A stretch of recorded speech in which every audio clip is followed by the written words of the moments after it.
public transport, rent controls. We can do all of these things if we tax corporate super profits. Mr. Speaker. Simon Watt. Thank you very much, Mr. Speaker, for the opportunity to take the final call in this general debate this afternoon. And how timely it is, Mr. Speaker, to be able to take a call when tomorrow at 9 a.m. the government are going to table and take us through the third and final reading of the Water Services Entities Bill 3 Waters. Mr. Speaker, what a saga.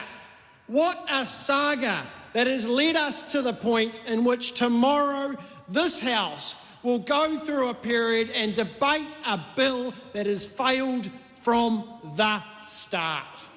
And today in the House, Mr. Speaker, we heard the answers to questions which were categorical in regards to whether there was an understanding around a Cabinet minute that was undertaken by government on the 30th of May. That Cabinet minute, and I quote, said, "The bill should not entrench the privatisation provisions in the bill." It was referring to the Water Services Entities Bill. And the Prime Minister and the Minister, and the Prime Minister particularly noted today in the House, Mr. Speaker, that the Minister has not acted against the instructions of Cabinet. Well, how do you reconcile those two statements, I ask?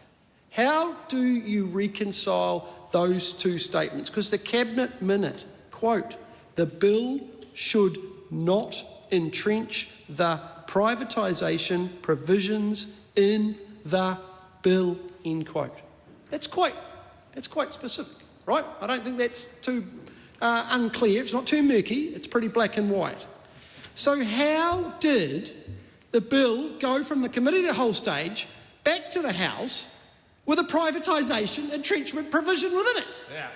And that did not breach the Cabinet, the Cabinet instructions. I mean, call me old-fashioned, Andrew Bailey.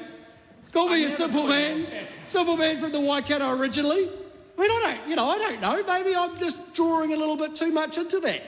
But, Mr. Speaker, Kiwis can see through that. And that side of the House is sitting silent.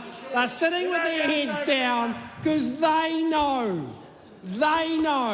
that tricky business is at play here, Mr. Speaker. Tricky business is at play, and not everyone can be right in regards to the statements that have been made. But tomorrow morning, Mr. Speaker, we will go through the third reading of this bill, and we will articulate and feed back the concerns and issues and huge amount of feedback that came from across this country. More than 88,000 people made submissions in regards to this bill. A bill of one of the most controversial bills that has been in this House in the past 2 years that I've been a Member of Parliament. A bill that is wholeheartedly opposed by hard-working Kiwis across this country, because at its core, Mr. Speaker, this bill confiscates assets that should be retained and maintained in local ownership. It centralises assets into mega entities which have no democratic accountability. And we have seen that the Minister, under urgency, has attempted to put in an entrenchment clause into that legislation which goes to the heart of attacking our democracy. That is completely unprecedented. Never in the history of this House has a government attempted to put an entrenchment provision in for public policy. But, Mr. Speaker, the reality is recorded in history. The reality is recorded, and this government have said they made a mistake. But a mistake assumes that you knew or you didn't know what was going on. And I think, as been articulated by the Cabinet minute, that was very clear around the entrenchment provision and the fact that there was no support for that entrenchment of the privatisation submission, then something else is at play here. And I think at the end of the day, Kiwis will be judged on that.